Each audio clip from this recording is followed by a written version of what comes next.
Okay, let's unpack this. Today we're diving deep into something pretty fascinating, actually.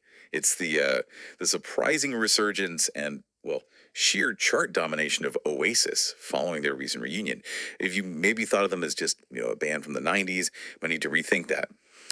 Our mission here is really to understand how one of the UK's most iconic bands has done this. How have they come back after years away and just rocketed back to success? We're looking at recent news reports, official chart data, the lot, and there are some really interesting details. Obscure B-sides charting, massive sold-out shows. Yeah.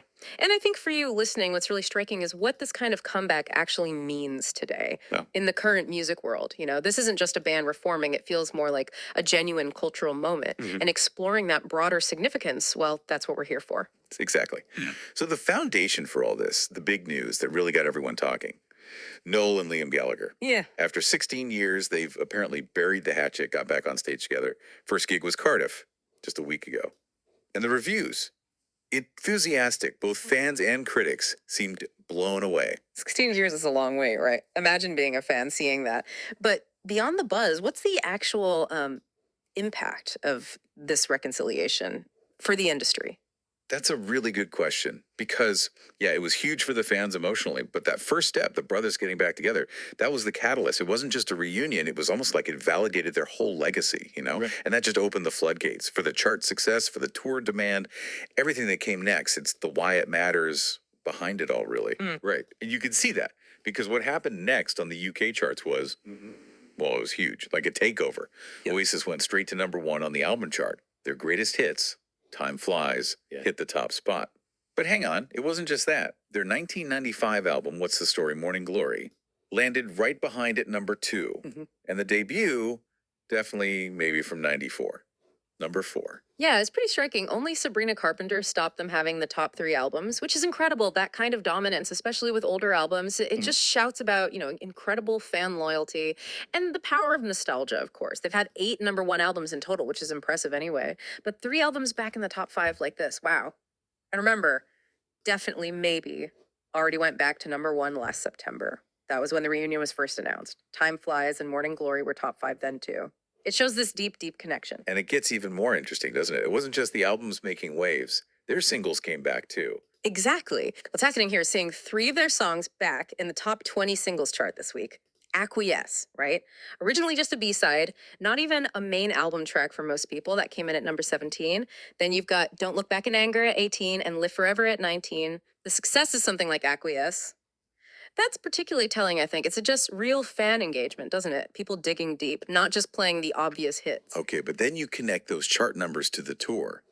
The sheer scale of it. They just finished their homecoming run in Manchester.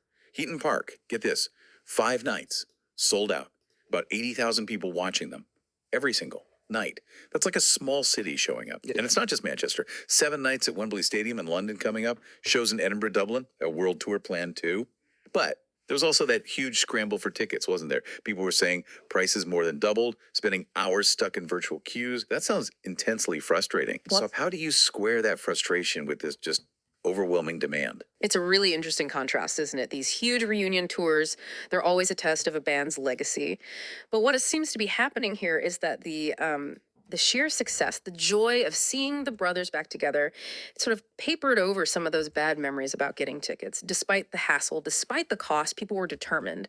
And that level of dedication, overcoming those hurdles, it really highlights the power of that unique cultural moment, that legacy. People needed to be part of it. So, okay, let's pull it all together then. We've got the chart sweep, the B-sides hitting, this massive tour. What does this whole deep dive into the Oasis comeback really tell us about music today, maybe? Is it just nostalgia or is there something else going on? Well, I think what it really shows is that even now, in this age of streaming and endless choice, that deep fan loyalty, a band's cultural weight, it can still create these enormous waves. Nostalgia is definitely part of it, sure, a big part. But seeing Acquiesce chart like that, a B-side, that suggests fans are doing more than just remembering. They're actively re-engaging, diving back into the whole catalog. So yeah, this reunion, it feels like more than just gigs. It's a proper cultural event. For the people who grew up with them, it's potent, a return to something important. And for younger listeners discovering them now, it's a chance to see what all the fuss was about, I suppose. Makes you think about how certain artists just endure, doesn't it? Even after long breaks. And what that says about music's role in, well, in our lives, Yeah. shaping memories, building connections. It really is an incredible comeback story. 16 years away, and now they're dominating again.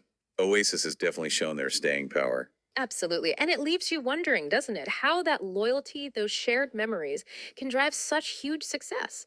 It seems to almost bypass normal chart trends. Even big problems like the ticket fiasco makes you think, what other bands, ones that have been gone a long time, could maybe pull off something similar? And what does it really take?